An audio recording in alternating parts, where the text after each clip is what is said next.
Telangana BJP రాష్ట్ర కార్యాలయానికి నిరుద్యోగ జేఏసీ నేతలు వచ్చారు. అసలు వాళ్ళు ఎందుకు వచ్చారు, వాళ్ళు చెప్తున్నటువంటి మాటలేంటి? తెలంగాణ బీజేపీ రాష్ట్ర కార్యాలయానికి నిరుద్యోగ జేఏసీ నేతలు వచ్చారు. అసలు వాళ్ళు ఎందుకు వచ్చారు, వాళ్ళు చెప్తున్నటువంటి మాటలేంటి అడిగి తెలుసుకుందాం. మనతో పాటుగా వారిని కలిసినటువంటి ఎమ్మెల్సీ అంజిరెడ్డి ఉన్నారు. సార్, ప్రధానంగా నిరుద్యోగులు వచ్చారు, వారు మీతో కాసేపు భేటీ అయ్యారు. అసలు ఎందుకోసం అని వచ్చారు అనేటువంటి దానికి సమాధానం ఏంటి? ఎస్ఐపిసి ఉద్యోగాలు ఏవైతే ఉన్నాయో గతంలో పోలీస్ డిపార్ట్మెంట్కి సుమారు 20,000 ఉద్యోగాలు ఉన్నాయని ఆల్రెడీ చెప్పడం జరిగింది. 20,000 ఉద్యోగాల కోసానికి చాలామంది ప్రిపరేషన్ అవుతూ ఉన్నారు. 30 లక్షల మంది నిరుద్యోగులు ఎవరైతే ఉన్నారో 80% 1:300 మెంబర్స్ కూడా దానికి సపోర్టింగ్గా వాళ్ళు బాగా ప్రిపేర్ అయ్యకుండా బాగా కష్టపడకుండా నిరుద్యోగులు వస్తాయనే ఉద్దేశంతో ఉన్నారు. దానికి కాంగ్రెస్ ప్రభుత్వం ఏం చేసిందంటే 5,000 ఉద్యోగాలు ఇచ్చారు. మరి ఇంకా 15,000 ఉద్యోగాలు ఎప్పుడు ఇస్తారు? వాళ్ళు కడుపు పండి ఈరోజు జేఏసీగా ఏర్పడి మొత్తం అందరూ ఈరోజు కూడా మీరు అశోక్ నగర్ అయినా దిల్సుఖ్ నగర్ అయినా ఈరోజు ధర్నా చేయడం జరిగింది. అశోక్ నగర్ కూడా మొన్న కూడా కంటిన్యూ ధర్నా చేస్తూ ఉంటే వాళ్ళని తీసుకుపోయి అరెస్ట్ చేస్తూ ఉన్నారు. ఒకటే అడుగుతూ ఉన్నాం, వాళ్ళు ఎందుకంటే భయభ్రాంతులు అవుతూ ఉన్నారు. పోలీసు ఉద్యోగం రావాలి, పోలీసు ఉద్యోగం లేదు, కేసులు అయితే మాకు ఇబ్బంది అవుతాయని భయభ్రాంతులు ఉన్నారు. అందుకోసానికి భారతీయ జనతా పార్టీ నిరుద్యోగ భరోసా ఇస్తూ ఉన్నది. ఎందుకంటే మీరు ఇచ్చిన మాట నిలబెట్టుకోండి. అదేవిధంగా మీరు చూస్తూ ఉన్నారు, మేనిఫెస్టోలో పెట్టిన 2 లక్షల ఉద్యోగాలు ఇస్తాను. అసెంబ్లీ సాక్షిగా బట్టి విక్రమార్క గారు ఏమన్నారంటే ఒక 1 ఇయర్లో ఉద్యోగాలన్నీ 2 లక్షల ఉద్యోగాలు ఫిలప్ చేస్తూ ఉన్నారు. అదేవిధంగా మీరు ఏమన్నారు 67,000 ఉద్యోగాలు ఫిలప్ చేసినామన్నారు. బ్యాలెన్స్ 1,37,000 ఆ ఉద్యోగాలు ఫిలప్ చేయమన్నారు.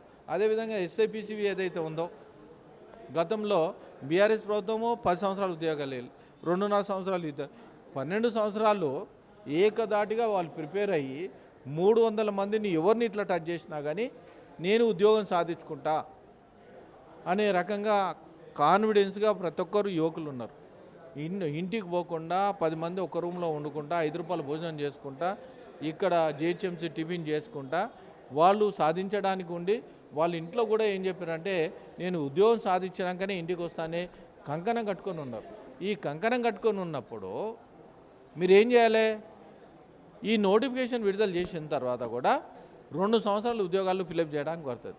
వీళ్ళ కాంగ్రెస్ గవర్నమెంట్ అయిపోతుంది.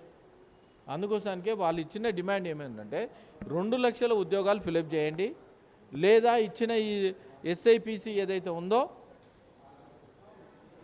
ఉద్యోగాలు 20,000 ఫిలప్ చేయండి. 20,000 ఫిలప్ చేసిన తర్వాత గతంలో జీవో ఇచ్చినుండే, అదే కానిస్టేబుల్కి ఏమో 34 సంవత్సరాలు, ఎస్ఐకి ఏమో 36 ఇయర్స్. దాన్ని మళ్ళీ ఇంకో కొత్త జీవో ఇచ్చి 34ను 32 చేయడం, 36ను 34 చేయడం జరిగింది. దాన్ని ఇది పాత జీవోను ఇంప్లిమెంటేషన్ చేయాలి, కొత్త జీవోని క్యాన్సిల్ చేయాలి. అదేవిధంగా జీవో నెంబర్ 46 ఏదైతే ఉందో గ్రేవెన్స్ అయినా అది అయినా ఈ కానిస్టేబుల్స్ ఎక్కడైతే ఉన్నారో ఏది ల్యాండ్ ఆర్డర్ కానిస్టేబుల్ కాకుండా అన్ని కానిస్టేబుల్ రాష్ట్రం మొత్తం మీద యూటిలైజ్ చేసుకుంటూ ఉంటారు. వాళ్ళు ఒకటే అడుగుతూ ఉన్నారు. ఒక్కో జిల్లాను చూస్తే ఏంటంటే 70 మార్కులు వచ్చిన వాళ్ళకి వస్తూ ఉంటాయి, 120 మార్కులు వచ్చినా వస్తలేదు. దీన్ని కామన్ థింగ్ చేసి రాష్ట్రం మొత్తం మీద ఈ రాష్ట్రానికి ఎక్కడ అవసరం ఉన్నా అక్కడ పోస్ట్ అయితే ఏఆర్ కానిస్టేబుల్ అన్ని కానిస్టేబుల్ దాన్ని యూనిఫామ్గా చేయమని వాళ్ళు అడగడం జరిగింది. దీన్ని ఎట్టి పరిస్థితుల్లో ఉద్యోగాలు వచ్చినంత వరకు వాళ్ళకి భరోసా ఏంటంటే ఉద్యోగాలు వచ్చినంత వరకు ఏలైటి మహేశ్వరరెడ్డి ఎల్పీ లీడర్ గారు ఒకటే చెప్పారు, ఉద్యోగాలు వచ్చినంత వరకు భరోసా మేము ఇస్తూ ఉన్నాం. ఇంకొకటి అన్నిటికన్నా ముఖ్యమైందంటే నేను గ్రాడ్యుయేట్ వాళ్ళ దగ్గరికి వాళ్ళు ఓట్లు వేస్తేనే నేను గెలవడం జరిగింది. వాళ్ళు ఇచ్చిన మాట నిలబెట్టుకుని పేజ్ నెంబర్ 21 ఇచ్చారు. 21లో ఇచ్చిన మాట నిలబెట్టుకోమని చెప్తా ఉన్నాం. నిలబెట్టుకున్నప్పుడు దాన్ని ఇంప్లిమెంటేషన్ చేయమని చెప్తున్నాం. ఇక అంతేగాని అంతకన్నా మించి వేరేదేం లేదు. ఎట్టి పరిస్థితుల్లో కార్యాచరణ రేపు ఈ 2-3 రోజుల్లో దిల్సుఖ్ నగర్ పోతాం, అశోక్ నగర్ పోతాం. తర్వాత పెద్ద కార్యక్రమం తీసుకొని ముట్టడి కార్యక్రమం తీసుకొని ఎట్టి పరిస్థితుల్లో ఎట్లా రాదో చూస్తాం. మీరు ఇచ్చిన మాట నిలబెట్టుకోవాలి. ఆ నిలబెట్టుకున్నంత వరకు భారతీయ జనతా పార్టీ ఈ జేఏసీ వాళ్ళకి ఏదైతే ఉందో ఫుల్ సపోర్ట్గా ఉంటుందని డిమాండ్. ఓన్లీ మీరు డ్రెస్కు సంబంధించినటువంటి ఉద్యోగాలకు సంబంధించినటువంటి విషయంలోనే పోరాటం ఉంటుందా, లేకపోతే గ్రూప్స్ ఇంకా చాలా ఉద్యోగాలు పెండింగ్లో ఉన్నాయి కదా, అటు వైద్య శాఖలో ఇటు ఇరిగేషన్ అన్నిట్లలో కూడా పెండింగ్లో ఉన్నాయి కదా, వారికి సంబంధించి ఏమన్నా కార్యాచరణ ఉంటుంది? అన్నిటికీ 1,33,000 ఖాళీలు ఏవైతే ఉన్నాయో ప్రతి దానికి, ఎందుకంటే గ్రాడ్యుయేట్ పోస్ట్ గ్రాడ్యుయేట్ ఎవరైతే ఉన్నారో వాళ్ళందరికీ సపోర్ట్ చేసే బాధ్యత మాది. ప్రతి దానికి ఓన్లీ ఇదే దానికి ఇప్పుడు నోటిఫికేషన్ ఇచ్చినా దీని గురించి మాట్లాడుతూ ఉన్నాం. మిగతా నోటిఫికేషన్ దీంట్లో ఎట్లుంటుందంటే ఇండెంట్ పోయిన తర్వాత ఫైనాన్స్ డిపార్ట్మెంట్ పోయిన తర్వాత ఫైనాన్స్ డిపార్ట్మెంట్ క్లియరెన్స్ అయినాక బీది టీజీపీఎస్ వస్తే టీజీపీఎస్ నోటిఫికేషన్ విడుదల చేస్తారు. ఇంకోటి అన్నిటికన్నా ముఖ్యమైనది తెలుసా, పెద్ద దారుణం ఏంటంటే 200 ఉన్న ఫీజును 1000 రూపాయలు పెంచారు. 500% ఇంతవరకు పెంచిన దాఖలాలు ఎక్కడ లేదు. అర్థమైందా? దీ 5 టైమ్స్ పెంచుకోమంటే ఎక్కడ లేదు. దీన్ని బేషరతుగా తగ్గియాలి. 30 లక్షల మంది సుమారు 3000 వేసుకున్న 900 కోట్లు అవుతాయి. వాళ్ళు 900 కోట్లు ఈ ఆ 20,000 ఉద్యోగాలకు 900 కోట్లు కాదు. ఆ రిటైర్డ్ అయినాక 900 కోట్లు కాదు.